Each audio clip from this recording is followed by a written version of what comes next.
Slovenska nogometna reprezentanca se bo jutri prvič po končanih kvalifikacijah znova predstavila občinstvu.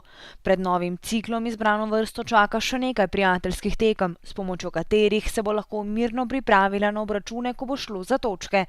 Tokrat bo premierno nastopila z novim selektorjem, ki zaenkrat v igro Slovenije še ni posegal. Sistemska postavitev mogoče na videz ne bo kaj pretirano drugačna od prejšnje, ampak mogoče bojo pa kakšni drugi igralci dobili večjo minutažo oziroma drugi večjo priložnost in normalno s tem povezano tudi večje zahteve v določenih fazah igre, predvsem pa v fazi napada. Če morda tokrat še ne bo toliko sprememb, pa vse vendarle ne bo enako, kot je bilo doslej. Tudi fantje bodo skušali znova uloviti zmagovalni ritem, predvsem pa v naslednjih nekaj mesecih popraviti individualne napake ter skovati načrt, kako v novem kvalifikacijskem ciklu presenetiti nasprotnike. V teh tekmah vedno je pomemben rezultat na vseh tekmah, ampak še pomembnejši rezultat je pa, da se igra, da se proba igrati, da se tudi za kakšno ceno, kakšne napake, da se proba neke stvari iti naprej, narediti korak naprej v naši sami igri. Težko je reči, kaj pričakujemo. Normalno, da hočemo našo igro razviti, kakor smo jo prej igrali pred 2 letoma, tako da normalno pričakujemo eno dobro, težko in trdo tekmo. Moramo pristopiti na pravi nivo, atmosfero dvigati, atmosfera se pa dviguje z rezultati. Možnost za zmago bo že jutri, ko v Stonžicah gostujejo Američani.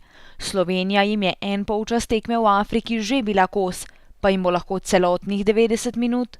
So zelo navarni na prekinitvah, ker prihaja tudi do 6 igralcev v kazenski prostor, tam imajo določene neke tudi linije gibanja, saj polovico teh 6, 3 vedno delajo eno in isto gibanje, tako da tukaj so njihove dobre stvari. Oni so dokazali, da so dobra reprezentanca, bili so na svetovnem prvenstvu in mi moramo čim več takih težkih tekem odigrati, predvsem probati igrati z boljšimi od sebe. Preizkus bo, kot pravijo fantje, pravi, čeprav ne moremo pričakovati povsem drugačno Slovenijo po zgolj tednu dni v spremenjeni zasedbi. Ker je prijateljska tekma drugačne narave, bo Stojanović imel izvrstno priložnost, da preizkusi kar nekaj različic in tako najde udarno enajsterico ter s pravo dozo v igro vključuje mlade. Ker imamo 6 menjav, bomo na določenih mestih tudi kakšne stvari zamenjali, obrnili. Nima samo javnost visokih pričakovanj od reprezentantov, tudi oni imajo za jutrišnjo tekmo svoje želje. Pričakujemo, da pridejo navijači in da nas podprejo, ker nam dosti veliko to pomeni in normalno, da pričakujemo, da tudi zmaga ostane v Sloveniji. Reprezentanca z svojimi igrami mora začeti vračati gledalce. Igrišče je merilo za vse, tudi za gledalce. Stadioni so bili doslej, ko je igrala Slovenija, polni in podobne kulise si fantje želijo tudi jutri.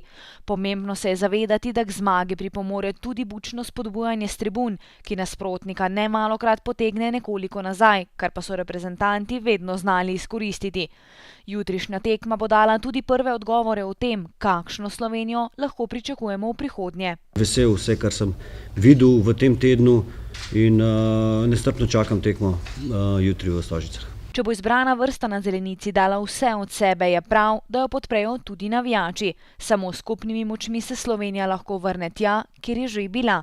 Naj se zgodba Brazilija 2014 začne pisati že jutri zvečer.